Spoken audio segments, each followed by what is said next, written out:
Hello, everybody. Tinfoil Hat Lady here. There's so many things going on right now, and it's so interesting because we're able now to really take a hard look at what's been going on. And for the young people out there, and I feel very sorry for young people who haven't thought outside the box at all or who are indoctrinated, like in a university or in a workplace or a family or whatever. um, they're having a hard time, especially when the media and comedians, um, I could just tell, like early on, I was sort of talking about this on social media, how there wasn't, you know, a fair election already because the late night comedians and just everything on television, the little bit that I can stomach, was so anti-Trump. Like it became a national joke. Like it became a socially acceptable meme. Like the programming went in hard to people who, are susceptible to that from not doing any research about what the world is really like. And to do that research, it takes a long time, and you have to cross reference a lot of information, and you have to read books and talk to people. It took me, well, I felt strong enough and informed enough to do the Tinfoil Hat Lady show in 2007, which is going to be 10 years ago next year. So I had done before that quite a bit of research and reading. And I've been interested in why we do things on this planet really my whole life. So to be fair, it's just in my personality to be curious and to wonder why, because I can see better ways to do things. So I'm confused as to why we choose to do things that cause pain and horror and exploitation and that aren't really from love and they're from fear. Because I think people like me and people like a lot of you out there came to this planet for this particular time to help everybody remember to be in love. The fear porn that all that mainstream media that we have clung to and we have suckled at the teat of letting them inform us about what our opinions are supposed to be. And it's hard to wake up. So people in my generation who haven't done their homework, so to speak, or can't expand their thinking in the moment to accept an alternative to reality, they're the ones having a hard time. But I really believe that it's a hard shift, but everybody can do it. And soon, if we allow it, if we can unplug and realize that they're trying to whip us into a frenzy, because the President Obama is not coming down hard on the legality of this election. Hillary Clinton is not speaking out and using her greatness, whatever she was trying to convince us of before the election about herself. Where is that? Why aren't they campaigning to their people to stop destroying their cities?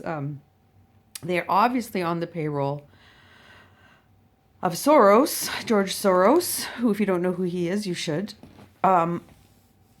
These protests are fomented, just like every other form of terrorism is fomented, usually by Saudi Arabia, who had given the Clinton Foundation millions and millions and millions and millions, like $25 million or $1 billion or whatever, probably million, to buy influence. Like, why would Saudi Arabia, as a sovereign country, have to give a charity all that money? They could just do it. And also, is Saudi Arabia taking any Syrian refugees? I don't think so. So you have to understand, divide and conquer.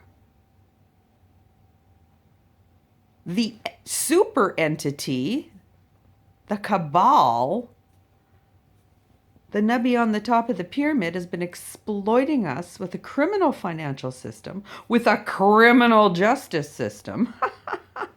And now things, hopefully, if people snap out of the trance, or for the first time in my life, I would really like the peace officers to bring peace to the cities. But there's no leadership. There's no on-the-ground leadership. It's all top-down.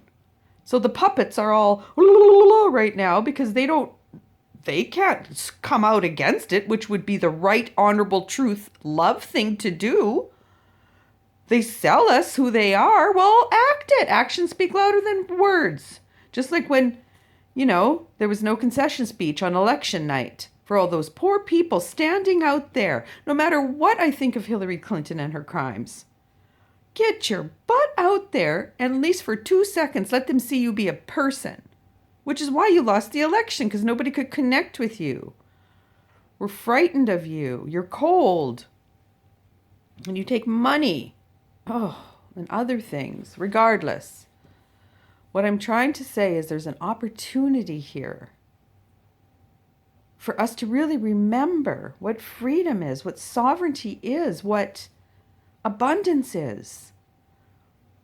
Not self-cannibalizing the country, but like a globalist agenda so that no one can stand up. We're all interdependent in these crazy trade deals where people in Italy can't use their own powdered milk and chocolate. They got to use Germany's, and people in England couldn't even fish off their own coast because that was for Sweden. Like, come on. We got to be able to be sovereign, creative beings without business restrictions. Like, try to start a business. Are you kidding me? You need $1 million to even start. And cutting people's taxes below 40, geez, cut more taxes. Holy smolies. And him not taking a wage. I mean, it's lovely. I really think that, I watched all his stuff. I watched some of her stuff too, but she doesn't say anything. Stronger together. Well, for stronger together, why didn't she get her butt out on the stage and say, we're still stronger together? There was so many things. I could have done her concession speech.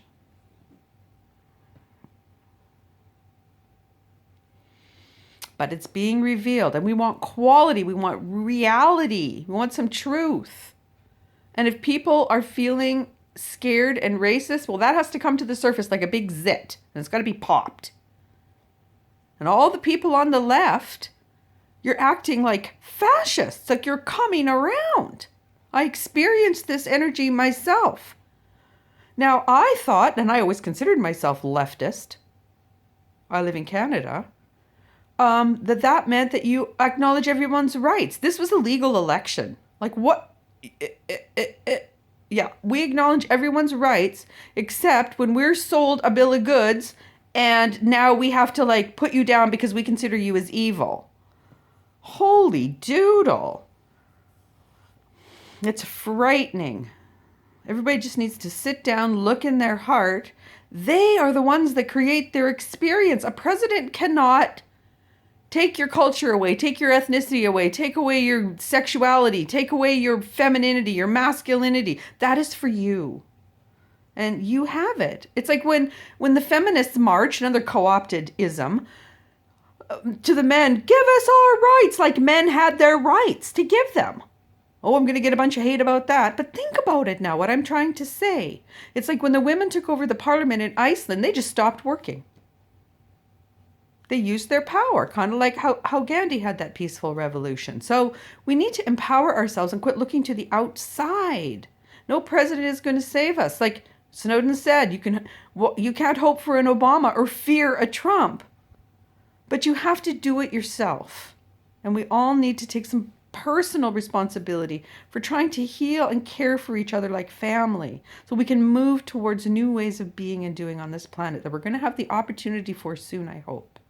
All right, I'm babbling. This is probably one of the longest videos I've ever made, and I didn't even know what I was going to say.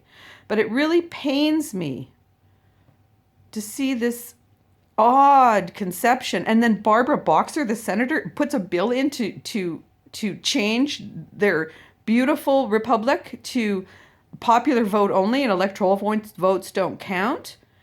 The republic is not going to go down the drain. And it's not a constitutional democracy, which is what Hillary Clinton said in her speech the next day. Our constitutional democracy. No, Hillary. It's a constitutional republic. To the republic to which I stand. You know, I'm just, okay, I better stop. All right, love you all. Peace out. Carry on. Make America great again.